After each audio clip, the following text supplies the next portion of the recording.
வந்த அனைத்து ஊடகவியலாளர்கள் பத்திரிகையாளர்களுக்கு நன்றி. இன்றைய தினம் அறப்போர் இயக்கம் தமிழ்நாட்டில் 992 கோடி ரூபாய் அளவிற்கு நடைபெற்று கொண்டிருக்கக்கூடிய ஒரு ஊழலை குறித்து மிக முக்கியமாக மத்தியில் இருக்கக்கூடிய பாஜக அரசும் மாநிலத்தில் இருக்கக்கூடிய திமுக அரசும் கூட்டணி வைத்து செய்யக்கூடிய இந்த ஊழல் குறித்த புகார் மற்றும் ஆதாரங்களை நம்ம லஞ்ச ஒழிப்புத்துறைக்கு, சிபிஐக்கு, என்ஃபோர்ஸ்மெண்ட் டைரக்டரேட், இன்கம் டேக்ஸ் மற்றும் உணவுத்துறை அமைச்சர்களிலிருந்து முதலமைச்சர் வரை அனைவருக்கும் அனுப்பியிருக்கிறோம்.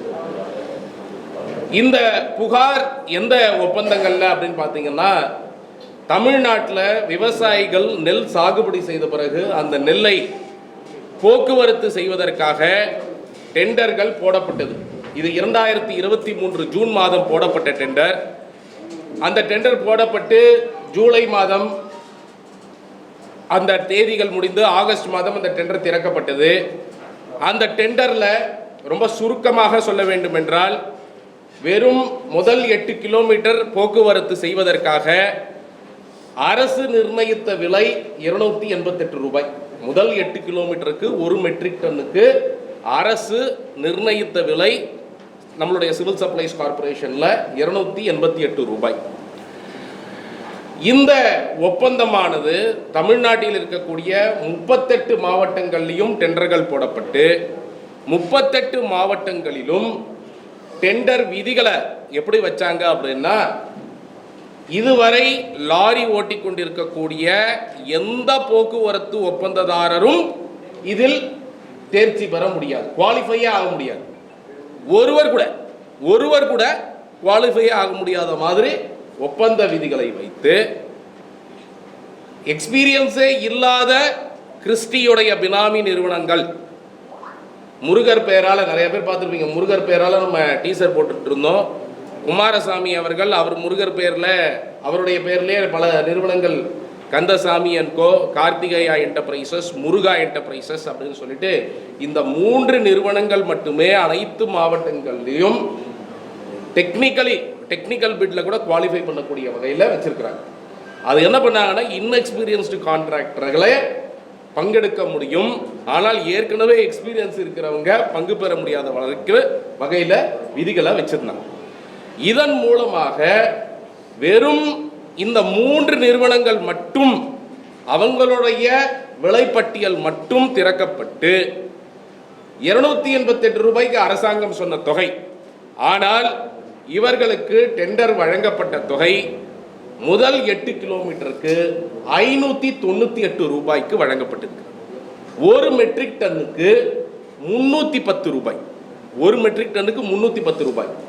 ஸோ இதோடைய அர்த்தம் என்ன அப்படின்னா, கிட்டத்தட்ட 38 மாவட்டங்கள் இருக்கு. அரசு என்ன சொல்றாங்கன்னா, 2024-25 நாங்கள் 40 லட்சம் மெட்ரிக் டன் நாங்கள் விவசாயிகளிடமிருந்து கொள்முதல் செய்கிறோம் என்று சொல்கிறார். 40 லட்சம் மெட்ரிக் டன்னுக்கு நீங்கள் 1 மெட்ரிக் டன்னுக்கு 310 ரூபாய் இழப்பு ஏற்படுது. இது ஏதோ அரசு நிர்ணயித்த தொகை மட்டும்தான் இப்படி இருக்கா அப்படின்னு கேட்டீங்கன்னா அப்படி கிடையாது. 2023-24 இந்த டெண்டர் நடைபெற்றிருந்த நேரத்திலேயே ஒவ்வொரு மாவட்டத்திலையும் அந்தந்த மாவட்டத்தில் இருக்கக்கூடிய போக்குவரத்து டிரான்ஸ்போர்ட்டர்ஸ் ஓட்டிட்டு இருந்தாங்க. அவங்களுக்கு கொடுக்கப்பட்ட தொகை 1 மெட்ரிக் டன்னுக்கு முதல் 8 கிலோமீட்டருக்கு 329 ரூபாய். அதை நம்ம அனெக்ஷர்ல வச்சிருக்கிறோம். நீங்க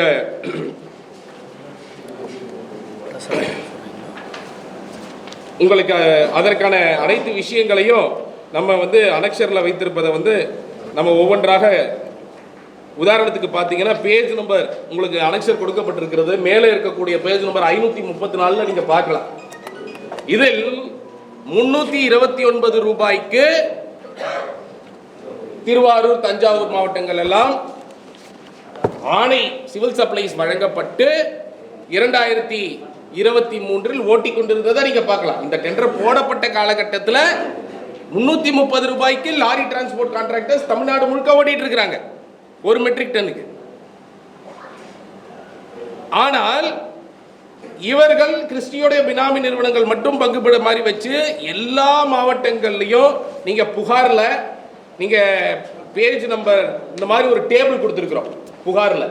நீங்க பார்க்கலாம் பேஜ் நம்பர் 14, 13, 14 அது எல்லாத்துலேயும் நீங்க பார்க்கலாம். எல்லா மாவட்டங்கள்லையும் கந்தசாமி, கார்த்திகேயா, முருகா இவங்க மட்டும்தான். இதுல யாராவது 2 பேர் தான் பங்கெடுக்கணும். குமாரசாமி சொல்லிட்டாரு போல, ஒவ்வொரு மாவட்டத்திலையும் அதிகாரிகளுக்கெல்லாம் எந்த பிரச்சனையும் வேணாப்பா, முருகர் பேரால இருக்கக்கூடிய நிறுவனமா பார்த்து செலக்ட் பண்ணிக்கோங்க. உங்க இதுல கந்தசாமி, கார்த்திகேயா ஒரு மாவட்டத்தில் இருக்கும், கார்த்திகேயா முருகா இன்னொரு மாவட்டத்தில் இருக்கும், முருகா கந்தசாமி இன்னொரு மாவட்டத்தில் போட்டி போடுவாங்க. அவங்க விலை சொல்றது எல்லாம் ஒரே வினாவி நிறுவனங்கள் போது அவங்க சொல்றதா விலை. அவர்கள் 200%லிருந்து 500% அதிகமாக கொட்டேஷன் கொடுக்குறாங்க.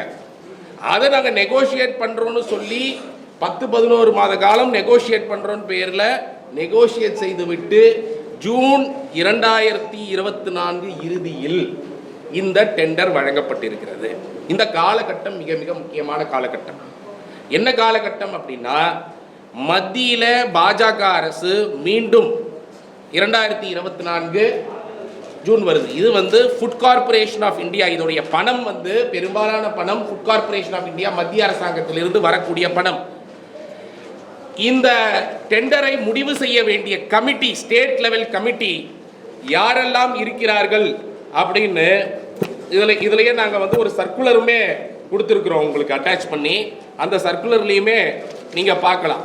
அந்த ஸ்டேட் லெவல் கமிட்டியில் இருக்கக்கூடியவர்கள் நம்மளுடைய ஸ்டேட் ஃபுட் செக்ரட்டரி, இங்க இருக்கக்கூடிய கோபால் ஐஏஎஸ், ஏற்கனவே அவர் கிறிஸ்டியோடைய போன ஊழலிலே ஈடுபட்டவர் என்று நாங்கள் புகார் கொடுத்திருக்கிறோம். அவர் மீண்டும் ஃபுட் செக்ரட்டரியாக கொண்டு வரப்பட்ட உடனேயே இந்த டெண்டரில் அவர் அதிக விலைக்கு கொடுப்பதற்காக கொண்டு வரப்பட்டிருக்கிறார் என்று லஞ்ச ஒழிப்புத்துறைக்கும் அரசாங்கத்திற்கும் கடிதம் அனுப்பினோம். அப்படி இருந்தும் அவரை அந்த பதவியில் இருந்து நீக்காமல் அவரை வைத்து ஜூலை மாதம் வரைக்கும் அவரை அந்த பதவியில் வைத்து இருந்தார்கள். அவர் tender committee tender state level கமிட்டியுடைய மெம்பர். அடுத்ததாக நீங்க பார்த்தீங்க அப்படின்னு சொன்னா, ஸ்டேட் லெவல் கமிட்டியில் யார் இருக்கிறாங்கன்னா, EDFCI, அதாவது ஃபுட் கார்பரேஷன் மத்திய அரசாங்கத்துடைய அதிகாரி, எக்ஸிகியூட்டிவ் டைரக்டராக இருக்கக்கூடியவர். அவர்கள் தான் இதில் அந்த சர்க்குலர் பேஜ் நம்பர் நீங்க 544 பார்க்கலாம். ஸ்டேட் லெவல் கமிட்டி யாரெல்லாம் இருக்கிறார்கள் அப்படின்னு தெளிவாக கொடுத்துருக்காங்க. State level committee chairperson food secretary, EDFCI மத்திய அரசாங்கத்துடைய அதிகாரி, அப்புறம் ஸ்டேட் லெவல் GM, அப்புறம் 2 டிஸ்ட்ரிக்ட் கலெக்டர், ஒரு டிரான்ஸ்போர்ட் டிபார்ட்மெண்ட்லேருந்து ஒரு நபர். இதில் நாங்கள் கேள்விப்படுவது ரொம்ப சீரியஸான ஒரு விஷயமாக இருக்கிறது. இது 288 ரூபாய் 598 ரூபாய் இவ்வளவு பெரிய வித்தியாசத்தை எப்படி கொடுக்க முடியும்? கொடுக்க முடியாது என்று அந்த மத்திய அரசாங்க அதிகாரி சொல்லிட்டார். நான் இதில் கையெழுத்து போட மாட்டேன் என்று கிட்டத்தட்ட 10 மாத காலங்களாக நீட்டடிப்பு செய்யப்படுகிறது. மீண்டும் பாஜக ஆட்சிக்கு வந்த பிறகு ஜூன் 4 தேர்ந்தெடுக்கப்படுகிறார்கள். ஜூன் 9 பதவி ஏற்கிறார்கள். பதவியேற்று 3 நாளில் நாங்கள் என்ன கேள்விப்பட்டோம்னா, அந்த காலகட்டத்தில் இந்த எக்ஸிகியூட்டிவ் டைரக்டரை லீவ்ல போக சொல்லி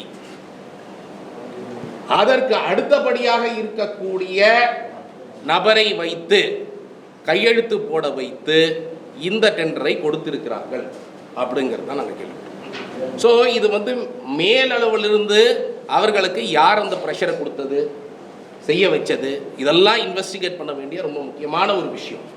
ஸோ ஒரு பக்கம் மாநிலத்தில் ஆல்ரெடி கிறிஸ்டிக்கு கொடுக்கறதுக்கு இவங்க தயாராக இருக்கிறாங்க. எப்போ கேட்டாலும், ஏன்னா இதுவரைக்கும் கிறிஸ்டியை பிளாக் லிஸ்ட் பண்ணலை, அவர்களுடைய ஏற்கனவே நடந்த 2000 கோடி ஊழல் இது வரைக்கும் FIR போடல, இதெல்லாம் ஒரு பக்கம் நடந்துட்டு இருக்கு.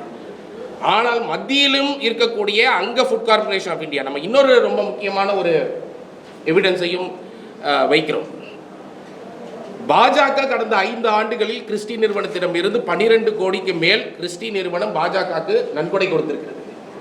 இந்த 2024 காலகட்டத்தில் மட்டுமே 5 கோடி ரூபாய் கர்நாடகா பாஜக கொடுக்கிறது. அதற்கு பிறகு இந்த தேர்ந்தெடுக்கப்பட்ட பிறகு கர்நாடகாவை சேர்ந்த பிரகலாத் ஜோஷி அவர்கள் உணவு அமைச்சர் ஆகிறார். அவர் உணவு அமைச்சர் ஆன பிறகு இந்த ஒப்பந்தமானது state level committee approval 7th round negotiation கொடுத்து அப்ரூவல் கொடுக்கப்பட்டு அனைவருக்கும் ஜூன் இறுதிக்குள், ஜூலை முதல் வாரத்திற்குள் இந்த கார்த்திகேயா, கந்தசாமி, முருகா இவர்கள் அனைவருக்கும் 107% அதிகமாக, சந்தை மதிப்பை விட 107% அதிகமாக. நீங்க எப்படி வேணா பார்க்கலாம். நாங்க வந்து சிமெண்ட் தமிழ்நாடு சிமெண்ட் கார்பரேஷன் கூட டெண்டர் எல்லாம் விடுறாங்க. அவங்களோட பில்ல கூட வச்சிருக்கிறோம். அவங்க முதல் 30 கிலோமீட்டருக்கு 220 ரூபா கொடுக்குறாங்க. ஸோ இந்த மாதிரி வெவ்வேறு ரேட்ஸ் இருக்கு. நாம ஒரிசாவுடைய ஷெட்யூல் ரேட்டே 184 தான் இருக்கு இப்போ போடக்கூடிய டெண்டர்கள். ஸோ ஒரிசாவில் லேபர்லாம் வந்து கொஞ்சம் குறைவாக இருக்கும், லேபர் காஸ்ட் எல்லாம் இங்கே அதிகமாக இருக்கும். அதனால இந்த சர்க்குலரில் என்ன சொல்றாங்கன்னா, ஐஏஎஸ் அதிகாரிகள் ஸ்டேட் லெவல் கமிட்டி தான் அவர்கள் மார்க்கெட் சர்வே பண்ணி இந்த ரேட்டை ஃபிக்ஸ் பண்ணுவாங்க. மார்க்கெட் சர்வே பண்ணி, ஸோ மார்க்கெட் சர்வே பண்ணி ஸ்டேட் லெவல் கமிட்டி தமிழ்நாட்டில் 288 ரூபான்னு ஃபிக்ஸ் பண்ணியிருக்கிறாங்க. மத்திய அதிகாரியும் மாநில அரசு அதிகாரிகளும் சேர்ந்து 288 ரூபாய் ஒரு மெட்ரிக் டன்னுக்கு முதல் 8 கிலோமீட்டர் ஃபிக்ஸ் பண்ணியிருக்கிறாங்க. ஆனால் அதை விட 310 ரூபாய் அதிகமாக 598க்கு ஃபிக்ஸ் பண்ணியிருக்கிறாங்க. இதோட லாஸ் என்ன? நேரடியாக நீங்க பார்த்தீங்க அப்படின்னு சொன்னா 40 லட்சம் மெட்ரிக் டன் கொள்முதல் பண்றாங்க அப்படின்னு சொன்னா, அந்த கொள்முதல் பண்ணப்பட்ட நெல் கோடவுனுக்கு போகும், கோடவுன்லேருந்து மில்லுக்கு போகும், மில்லுலேருந்து கோடவுனுக்கு வரும், கோடவுன்லேருந்து ட்ரெயினுக்கு போகும் அடுத்த மாவட்டத்துக்கு போகிறதுக்கு. ட்ரெயினில் ஏற்றி இறங்கினதுக்கப்புறம் அந்த ட்ரெயின்லேருந்து இறங்கினதுக்கப்புறம் அந்த மாவட்டத்தில் டிஸ்ட்ரிக்ட் கோடவுனுக்கு போகும், அந்த டிஸ்ட்ரிக்ட் கோடவுன்லேருந்து தாலுக் கோடவுனுக்கு போகும். ஒரு நெல் மூட்டை 6-7 ட்ரிப் அடிக்கும். நம்ம ரொம்ப ஆவரேஜா 4 ட்ரிப்பு ஒரு நெல் மூட்டை அடிக்குது. 40 லட்சம் டன் இவர்கள் கொள்முதல் செய்கிறார்கள் என்று எடுத்துக்கொண்டால் கூட 40 லட்சம் டன் இன்டு 310 ரூபாய் 124 கோடி ரூபாய் இதனால் நஷ்டம். இது 4 ட்ரிப் அடிக்குதுன்னு வச்சுக்கிட்டீங்கன்னா 496 கோடி ரூபாய் ஒரு வருஷத்துக்கு. 2 வருஷத்துக்கு இந்த டெண்டர்கள் வழங்கப்பட்டிருக்கிறது. 496 இன்டு 2 போட்டீங்கன்னா 992 கோடி ரூபாய் இந்த ஒப்பந்தத்தினால் நம்ம இந்த 2 ஆண்டுகள்ல நம்ம ஃபேஸ் பண்ணக்கூடிய லாஸ். இன்னைக்கு நம்ம ரேஷன் கடையில் வந்து முதல் ஒரு வாரத்தில் போனாதான் பொருள் கிடைக்கணும், அடிச்சுக்கணும் அப்படின்னு சொன்னா அதற்கு காரணம் என்ன? போதுமான பொருள் ரேஷன் கடைக்கு ஏன் வருதில்லை? அப்போ இது போன்ற நாங்கள் தொடர்ந்து சொல்லி வருகிறோம், இது போன்ற கிறிஸ்டி போன்ற நிறுவனங்களுக்கு மிகப்பெரிய ஊழல்களை செய்து தொடர்ந்து செய்து கொண்டே இருந்தீங்கன்னா மக்களுக்கு போக வேண்டிய ரேஷன் பொருள் பாதிக்கப்படுகிறது. ஒருத்தருக்கு உங்களுக்கு ரேஷன் கார்டு இருக்குன்னா முதல் நாள் போனாலும் கிடைக்கணும், 30வது நாள் போனாலும் கிடைக்கணும். உங்களோட பொருள் ஏன் முதல் ஒரு வாரத்துக்குள்ள போனால் தான் கிடைக்கும்? அப்போ அதற்கு காரணம் என்ன அப்படின்னா, போதுமான ரேஷன் பொருள் அனுப்பப்படுவதில்லைன்றாங்க. ஏன் போதுமான ரேஷன் பொருள் அனுப்பப்படுவதில்லை? ஏன்னா இது போன்ற 1000 கோடியில் ஊழல் பண்ணி அதை கிறிஸ்டிக்கு கொடுத்துட்டீங்கன்னா எப்படி பணம் இருக்கும் சிவில் சப்ளைஸ் கார்பரேஷன்ல மக்களுக்கு ரேஷன் பொருள் வாங்க? இதைதான் கேட்கிறோம். அப்போ இந்த மாதிரியான ஒரு ஊழல் மாநில அரசும் மத்திய அரசும் கூட்டணி அமைத்து இந்த ஊழலை அரங்கேற்றி இருக்கிறார்கள் அப்படிங்கிறத நம்ம பார்க்குறோம். நாங்கள் ஒவ்வொரு இதில் இது வந்து 40 பக்க புகாரும் 565 பக்கம் நாங்கள் வந்து அனெக்ஷர், இது ஒவ்வொரு மாவட்டத்திலையும் என்ன ஆணை பிறப்பிச்சிருக்கிறாங்க, இது எந்த அளவுக்கு பிளேட்டண்டா பண்றாங்கிறதுக்கு நான் உங்களுக்கு 2 எக்ஸாம்பிள் சொல்றேன். ஒன்று, இந்த டெண்டருடைய கிளாஸ் நீங்க முதல்லயே பார்த்தீங்க அப்படின்னு சொன்னா சப்லெட் பண்ணக்கூடாது, சப்கான்ட்ராக்ட் பண்ணக்கூடாது அப்படிங்கிறது தான் இந்த டெண்டருடைய கிளாஸ். இப்போ இந்த கார்த்திகேயா, கந்தசாமி, முருகாங்கிறவங்க கம்பெனியே கிடையாது, அது ஒரு டம்மி. நாங்கள் போய் பார்த்தோம், ஃபோட்டோ அட்டாச் பண்ணியிருக்கிறோம். கடைசி 3 ஃபோட்டோ நீங்கள் பார்க்கலாம். கடைசியில் ஒரு மளிகை கடை மாடியில் கார்த்திகேயா என்டர்பிரைஸ் 10x10 ரூமில் இருக்கிறதா நீங்கள் பார்க்கலாம். அதுக்கு அடுத்தபடியாக நீங்கள் கந்தசாமி அன்கோ 10x10 ரூமில் இருக்கிறத பார்க்கலாம். இவங்க 1000 கணக்கான கோடி ரூபாய் டெண்டர் எடுக்கக்கூடிய நிறுவனங்கள். நல்லா புரிஞ்சுக்கோங்க, 1000 கோடி ரூபாய் டெண்டர் பண்ணக்கூடிய நிறுவனம் 10x10 ரூம்ல ஒரு கம்ப்யூட்டர், ஒரு பிரிண்டர், ஒரு ஆளு. அதோட முருகா என்டர்பிரைசஸ் சேலம் ஓமலூர்ல ஒரு டீ கடை மாடியில 10x10 ரூம்ல. ஏன்னா அவங்களுக்கு அவ்வளவுதான் தேவை. ஏன்னா அவங்க சப்கான்ட்ராக்ட் பண்ணி அவங்க எந்த வேலையும் பண்றது கிடையாது. ஏற்கனவே ஓட்டிட்டு இருந்தாங்க இல்லையா 300 ரூபாய்க்கு அரசாங்கத்துக்கு ஒரு மெட்ரிக் டன்னு, அவங்க கிட்டயே டெண்டரை கொடுத்துட்டு அவங்க கிட்டயே சப்கான்ட்ராக்ட் பண்ணிட்டு நீங்களே போய் எல்லா டிரான்ஸ்போர்ட்டையும் செய்யுங்க அப்படின்னு இந்த பிரிண்டர் கம்ப்யூட்டரை வச்சு பில்லு போடுறது மட்டும்தான் வேலை. அரசாங்கத்துக்கிட்ட பில்லை போட்டு மெட்ரிக் டன்னுக்கு 600 ரூபா வாங்குறது, 300 ரூபாய் அவங்கள்ட்ட கொடுக்கறது, இவங்க பாக்கெட் பண்றது ஒரு மெட்ரிக் டன்னுக்கு 300 ரூபாய். அப்போ இது எவ்வளவு பெரிய கொள்ளை, ஏன் அரசாங்கம் நேரடியாக அவங்க கிட்டே இருந்தே வாங்க வேண்டியதானே? அவங்களே டிரான்ஸ்போர்ட் கான்ட்ராக்டர்ஸ் நல்லா பண்ணிட்டு இருந்தா 23-24 அவங்கள தானே இன்வால்வ் பண்ணி 300 ரூபாய்க்கு பண்ணிட்டு இருந்தீங்க. அப்போ 7 ரவுண்ட் நெகோசியேஷன் பண்ணீங்க. டெண்டர் விதி ரொம்ப தெளிவா இருக்கு, ரொம்ப clear. Section 29A tender transparency rules ரொம்ப கிளியர். அப்நார்மலி ஹையாக இருந்தால், அப்நார்மலி அதாவது சாதாரணமான அளவு, ஒரு டெண்டர்ல 288 ரூபான்னு சொல்றாங்கன்னா ஒரு 5% கூட இருக்கலாம், 5% குறைவா இருக்கலாம். ஆனா மிகப்பெரிய அளவில் அதிகமாக இருந்தால் 107% அதிகம் இங்க. அப்ப 107% அதிகமாக நீங்க அவார்ட் பண்றீங்கன்னா இது அப்நார்மலி ஹை. இந்த மாதிரி விஷயங்கள், இந்த மாதிரி டெண்டர்கள் கேன்சல் பண்ணப்படும், ரத்து பண்ணப்பட்டு. இப்ப ரத்து பண்ணாங்கன்னா என்ன ஆகும்னு யோசிப்பாங்க. ரத்து பண்ணீங்கன்னா என்ன ஆகும்? மாவட்டத்தில் இவ்வளவு நாளா நீங்க 330 ரூபாய்க்கு ஓட்டிட்டு இருக்கீங்க, அவங்க ஓட்டுவாங்க. நீங்க ரத்து பண்ணாம 592 ரூபாய்க்கு உங்களுக்கு அவார்ட் பண்றது மூலமா ஜூன் கடைசி வரைக்கும், ஜூன் 2024 கடைசி வாரம் வரைக்கும் 330 ரூபாய்க்கு சிவில் சப்ளைஸ் பே பண்றாங்க முதல் 8 கிலோமீட்டருக்கு. ஜூலை முதல் வாரத்திலிருந்து 598 ரூபாய் பே பண்றாங்க. அதே கான்ட்ராக்டர் தான் வேலை செய்யறாரு, அதே வேலை தான். ஆனா கிறிஸ்டிக்கு 300 ரூபாய் ஒரு மெட்ரிக் டனுக்கு பாக்கெட் பண்றது. இதை விட ஒரு மோசமான ஊழல் இருக்க முடியாது. இந்த மாதிரி அதுவும் ரேஷன் மாதிரி துறையில் இது நடந்திருக்கு. ஸோ இதற்கான ஆதாரங்கள் அனைத்தையும், இன்னொரு ரொம்ப முக்கியமான செக்யூரிட்டி டெபாசிட். செக்யூரிட்டி டெபாசிட் வந்து பணமாக 5% கான்ட்ராக்ட் வின் பண்ணவங்க வாங்கணும். டெண்டர்ல விதியில ரொம்ப தெளிவாக செக்யூரிட்டி டெபாசிட், சப்கான்ட்ராக்ட் ரெண்டுமே சப்கான்ட்ராக்ட் பண்ணக்கூடாதுன்னு பேஜ் நம்பர் 27 நீங்க பார்க்கலாம். சப்கான்ட்ராக்ட் பண்ணக்கூடாது. சப்கான்ட்ராக்ட் செய்தால் உடனடியாக டெண்டர் ரத்து பண்ணப்படும். இதுதான் விதி. இப்போ நான் உங்களுக்கு ஒரு பேப்பர் காமிக்கிறேன். இதை என்னன்னு நம்ம சொல்ல முடியும் தெரியல. ஏன்னா அரசு ஒரு இண்டென்ட் போடுறாங்க. அரசே ஒவ்வொரு மாசமும் எவ்வளவு நெல் அரைக்கணும் அப்படின்னு சொல்லிட்டு ஒரு இண்டென்ட் போடுறாங்க.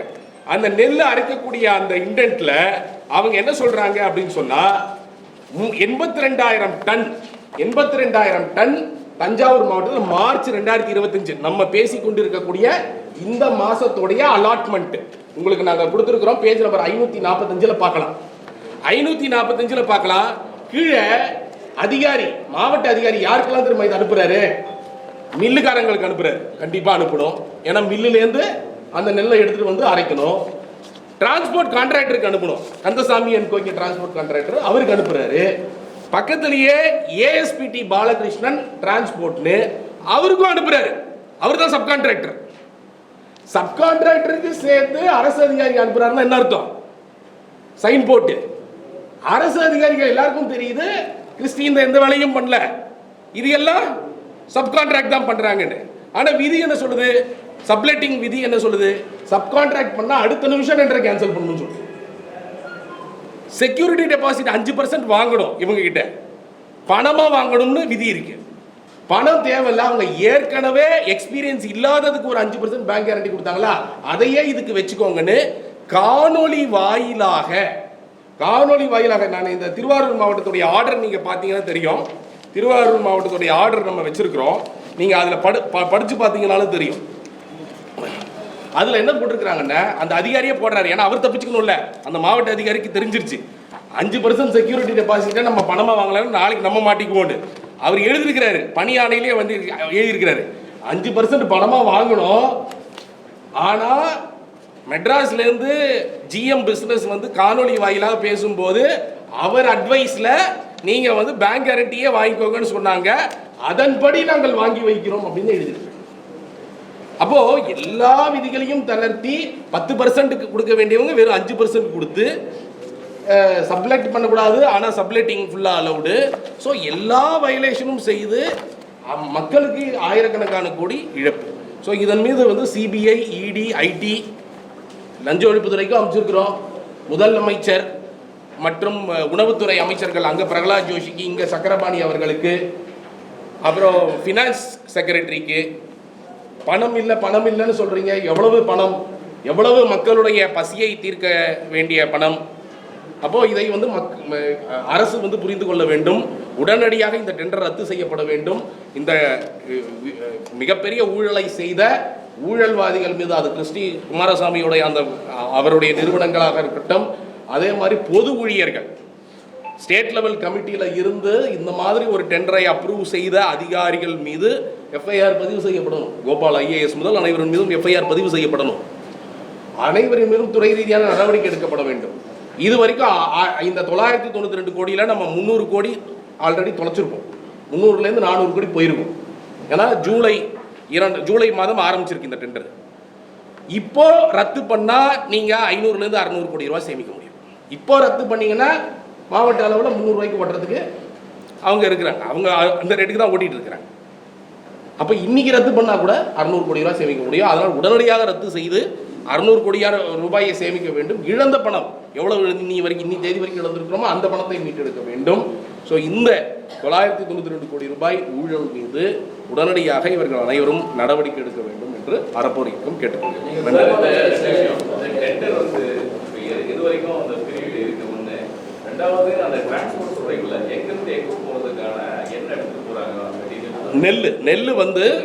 நெல் வந்து விவசாயிகள் வந்து அறுவடை பண்ணி டிபிசின்னு சொல்லக்கூடிய நேரடி கொள்முதல் மையத்தில் கொண்டு வந்து போடுவாங்க.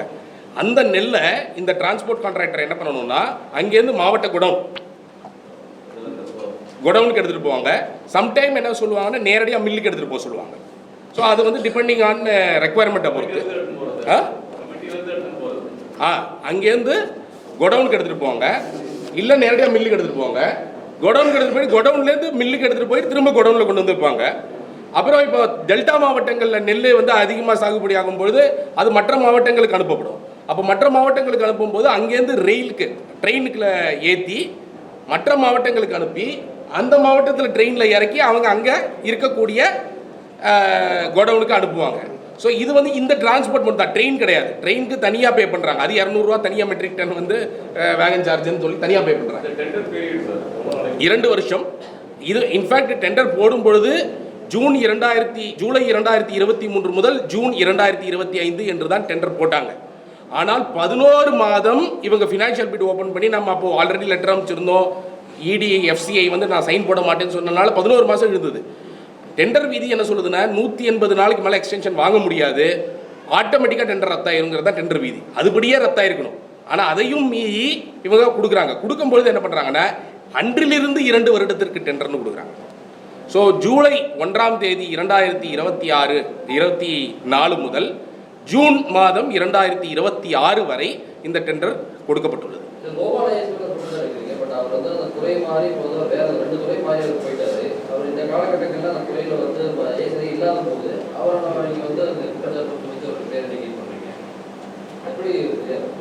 அவர் எந்த காலகட்டத்தில் உணவுத்துறையில் இருந்தார்? அக்டோபர் 2023 முதல் ஜூலை 2024 வரை அவர் இந்த துறையில் இருந்தார். அவர் இந்த துறையில் இருக்கும் பொழுதுதான் அவர் ஸ்டேட் லெவல் கமிட்டியில் இருக்கிறார். அவர் இருக்கும் பொழுது தான் ஜூன் 2024 தான் இந்த டெண்டர் கொடுக்கப்படுகிறது. அவருடைய காலகட்டத்தில் தான் கொடுக்கப்படுகிறது. நான் இன்னொன்று நீங்கள் முக்கியமாக இந்த உணவுத்துறையில் நாம் தொடர்ந்து பார்த்துட்டு இருக்கிறோம். அதற்கு முன்பு ஜெகநாதன் இருந்தார், 5 மாதம் தான் இருந்தார். அதற்கு பிறகு ராதாகிருஷ்ணனை போடுறாங்க, திரும்ப தூக்குறாங்க. ஜெகநாதனுக்கு முன்னாடி ராதாகிருஷ்ணன் போட்டாங்க, கொஞ்சம் மாதம். தொடர்ந்து உணவுத்துறையில் சில மாதங்களுக்கு மேலே யாராலையும் அங்கே ஏன் வந்து ஐஏஎஸ் அதிகாரிகள் 2 வருஷம் மினிமம் டைம் பீரியட் இருக்கணும்னு சுப்ரீம் கோர்ட்டே சொல்லியிருக்கு சிவில் சர்வீசஸ் சர்வன்ஸ்க்கு. ஏன் உணவுத்துறையில் மாதம் இந்த மாதிரி வந்து மாற்றங்கள் நடந்துகிட்டு இருக்கு?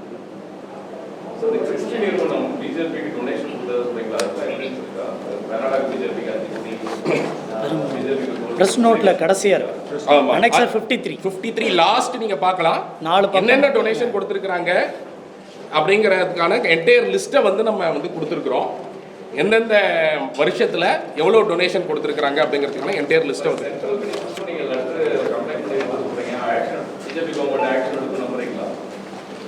இதில் இந்த மாதிரி ஊழல் நடக்கும் பொழுது நாம் வந்து மாநில அரசுனா லஞ்ச ஒழிப்புத்துறையில் கொடுக்குறோம், மத்திய அரசு சேர்ந்து பண்ணுறாங்கன்னா சிபிஐ இடியில் கொடுக்குறோம். அவங்க நடவடிக்கை எடுப்பாங்களான்னு கேட்டிங்கன்னா கண்டிப்பாக அவங்க எடுப்பதற்கான வாய்ப்புகள் மிக மிக குறைவு. மக்களுடைய அழுத்தங்கள் மூலமாகவும் நீதிமன்றத்தின் மூலமாகவும் தான் பல நேரங்களில் இது போன்ற விஷயங்களில் ஓரளவுக்காக நடவடிக்கை எடுக்கப்படுகிறது. இப்போ இந்த மாதிரி ஊழலில் மக்கள் அழுத்தங்கள் மட்டும்தான், ஊடக மற்ற வழிகளின் மூலமாக வரக்கூடிய அழுத்தங்கள்னால மட்டும்தான் ஏதாவது நடவடிக்கை எடுப்பதற்கான வாய்ப்புகள் இருக்கு அப்படிங்கிறத நாங்கள் பார்க்குறோம்.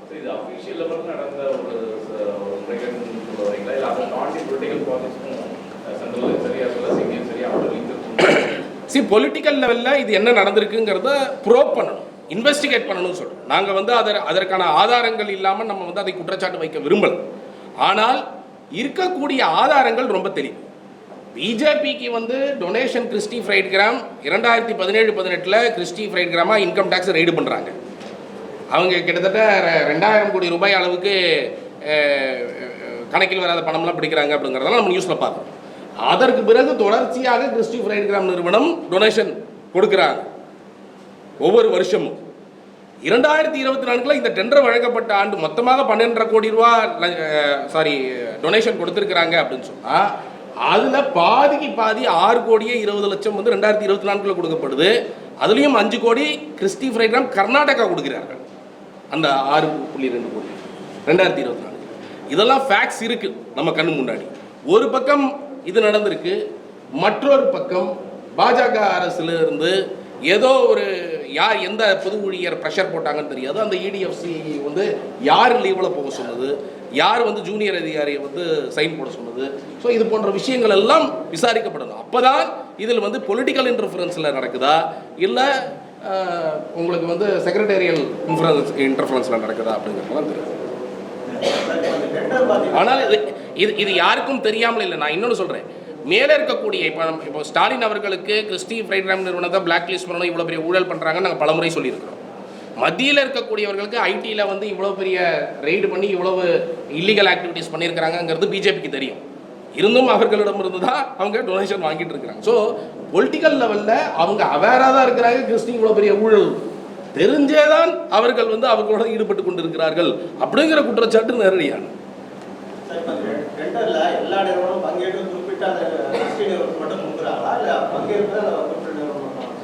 சார் பங்கேற்கிறது இப்போ உதாரணத்துக்கு நீங்கள் வந்து அரியலூர் எடுத்துக்கிட்டிங்கன்னா 2 லாரி டிரான்ஸ்போர்ட்காரங்க பங்கெடுக்கிறாங்க, 2 வந்து கந்தசாமி இந்த மாதிரி முருகா இந்த மாதிரி ஆட்கள் பங்கெடுக்கிறாங்க. நாங்கள் ஒவ்வொரு மாவட்டத்துக்குமே யாரெல்லாம் பங்கெடுத்துருக்கிறாங்கிற லிஸ்ட் கொடுத்துருக்கோம். யார் லாரி டிரான்ஸ்போர்ட் சர்வீஸோ அவங்களுக்கு எலிஜிபிலிட்டி கிடையாதுன்னு ஃபஸ்ட்டே ரிஜெக்ட் பண்ணிடுறாங்க. ஸோ ரிஜெக்ட் பண்ணிட்டாங்கன்னா என்ன ஆகும்னா, யாருடைய விலைப்பட்டியல் திறக்கப்படும்னா யார் டெக்னிக்கல் பிட்டில் குவாலிஃபை ஆகிறாங்களோ அவங்களோட விலைப்பட்டியல் மட்டும்தான் திறக்கப்படும். ஸோ விலைப்பட்டியல் யாருக்கு திறக்கப்பட்டிருக்குன்னா கந்தசாமி, கார்த்திகேயா, முருகா இவர்களுடைய விலைப்பட்டியல் மட்டும்தான் 38 மாவட்டங்களில் திறக்கப்படும். அவங்க வழக்கு போட்டிருக்கிறார்கள், அவர்கள் மிரட்டப்பட்டு இருக்கிறார்கள், மாவட்டங்கள்லாம் அதெல்லாம் நடந்துகிட்டு இருக்கு. அந்த செய்திகள் கூட நிறைய விஷயங்கள் வெளியே வரலை. புகார் சொல்லி இருக்கிறார்கள், அந்தந்த மாவட்டங்கள்லேருந்து சில புகார் சொல்லி இருக்கிறது வந்து என்னுடைய நாலேஜுக்கு வந்திருக்கு. ஸோ இதெல்லாம் நடந்து கொண்டு தான் இருக்கிறது ஒரு பக்கம். ஆனால் கிறிஸ்டியோடைய இன்ஃப்ளூயன்ஸ் எந்த அளவிற்கு அதிகமாக இருக்குது, பொலிட்டிக்கல் லெவலில் மிகப்பெரிய அளவில் இருக்குது அப்படிங்கிறத நம்ம பார்க்கணும். ஸோ அதன் மூலமாக அவர்கள் பேசுவதற்கு பயந்த ஒரு சூழ்நிலை வந்து ஏற்படுகிறது. நீங்கள் ஒன்றும் இல்லை சார், இப்போ ஒரிசாவில் எடுத்துக்கிட்டிங்கன்னா அவங்க ஒரு கண்டிஷன் வச்சுருக்கிறாங்க, ஒரு கான்ட்ராக்டர் ஒரு மாவட்டத்திற்கு மேலே ஒரு கிளஸ்டருக்கு மேலே அவங்க வின் பண்ண முடியாது. 2-3 இதில் கூட போட்டி போடுங்க, ஒன்றுதில் தான் வின் பண்ண முடியும். எதற்கு இது வைக்கிறாங்க? மோனோபோலியை தடுக்க வேண்டும். ஒரே நிறுவனம் எல்லா டெண்டர்களையும், செட் ஆஃப் நிறுவனங்கள் எல்லா டெண்டர்களையும் எடுக்கக்கூடாது அப்படின்னு பிரித்து வைக்கிறாங்க. ஒரு மாவட்டத்திலேயே 5 கிளஸ்டராக பிரித்து டெண்டர் போட்டிருக்கிறாங்க. எதற்கு போடுறாங்க அப்படின்னா, அந்த மாதிரி பிரித்து போடும் பொழுது யார் இவ்வளோ நாளாக ஓட்டிகிட்டு இருக்கிறாங்க, லாரி ஓட்டுறாங்கல்ல, ஒவ்வொரு மாவட்டத்திலையும் ஓட்டிகிட்டு இருக்கிறாங்களே, அவங்களோட எக்ஸ்பீரியன்ஸ் உங்களுக்கு என்னன்னு தெரியும், அவங்களோட டேர்ன் ஓவர் உங்களுக்கு என்ன தெரியும், எல்லாமே அந்த மாவட்டத்தில் இருக்கக்கூடிய அதிகாரிக்கு நல்லா தெரியும். அப்போ நிறையா பேர் ஒரு டெண்டர்னா நிறையா பேர் பங்கெடுக்கணும்னா ஆவரேஜாக அவர்கள் என்ன எக்ஸ்பீரியன்ஸ் வச்சுருக்கிறாங்களோ அந்த எக்ஸ்பீரியன்ஸை கேட்டு தான் டெண்டர் போடுவார்கள். அதெல்லாம் போடணும். அப்போ தான் காம்படிஷன் வரும், அப்போ தான் போட்டி வரும். போட்டி வந்தால்தான் உங்களுக்கு வந்து குறைவான ரேட்டுக்கு ஓட்டுறதுக்கு வருவாங்க. ஆனால் இவர்கள் ஒருவர் கூட குவாலிஃபை ஆகாத மாதிரி வச்சிங்கன்னா அதோடைய அர்த்தம் என்ன? எல்லாராலையும் பேங்க் கேரண்டி, எக்ஸ்பீரியன்ஸ் இல்லாதவங்க 5% பேங்க் கேரண்டி கொடுக்கலாம்னு ஒரு கிளாஸ் வைக்கிறாங்க. யாரால பேங்க் கேரண்டி கொடுக்க முடியும்? ஒரு இடத்துல போய் அவங்க எல்லாருக்கும் சொல்வது என்ன, இது கிறிஸ்டிக்காக ஃபிக்ஸ் செய்யப்படுவது அப்படின்னு சொல்கிறாங்க. அவங்க போய் நாளைக்கு பேங்க் கேரண்டி வச்சாங்கன்னா கேட்டேன், ஏன் பேங்க் கேரண்டி வைக்கல, நீங்களும் வைக்க வேண்டியது தானே, இன்னும் எக்ஸ்பீரியன்ஸ் ஆகும். நாங்கள் பேங்க் கேரண்டி வச்சு நாங்கள் ஒரு பிளட்ஜை பண்ணி நாங்கள் கொண்டு போய் பேங்க் கேரண்டியை வச்சோம்னா அது திரும்ப வருமா, இவங்க கொடுப்பாங்களா, நான் போட்டி போட்டேங்கிறதுக்காக பேங்க் கேரண்டி வரலாம்னா அடுத்த டெண்டரில் எப்படி போய் போட்டி போடுவோம் வேறு இடத்துல. இந்த மாதிரி பல பிரச்சனைகள் இருக்குது. அப்போது இது எல்லாமே நம்ம என்னெல்லாம் புரிஞ்சுக்கணும், எக்ஸ்பீரியன்ஸ்டு கான்ட்ராக்டர்ஸை கம்ப்ளீட்டாக எலிமினேட் பண்ணுறாங்க. ஒருத்தர் கூடவா ஃபினான்ஷியல் பிட்டுக்கு வர முடியாது? அதுதான் கேள்வி.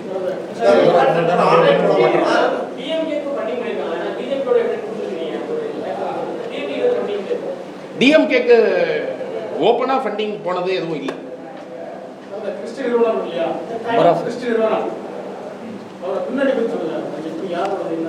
கிறிஸ்டி ஃப்ரைட் கிராம் அப்படிங்கிறது குமாரசாமி அப்படிங்கிற ஒரு நபருடைய நிறுவனம்.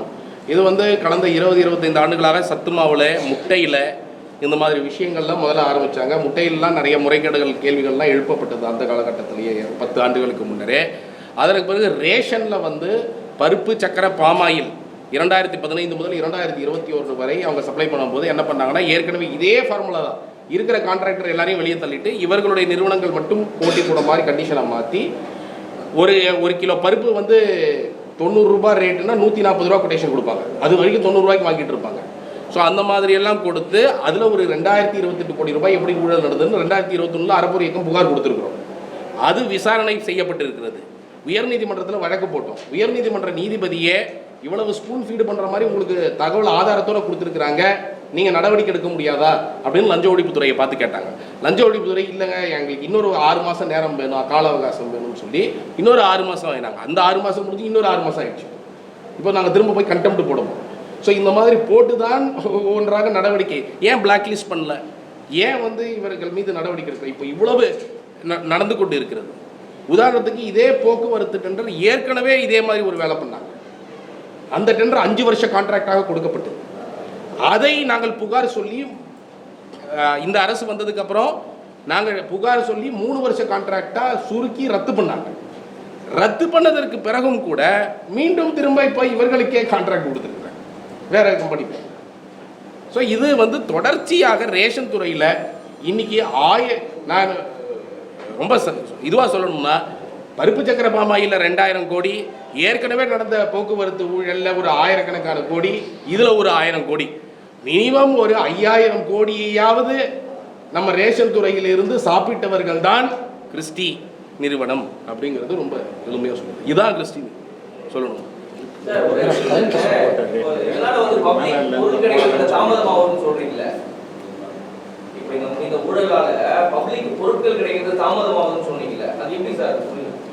இப்போ நீங்க ரேஷன் கடையில் நீங்க ரேஷன் கடையில் போய் பார்க்கலாம்.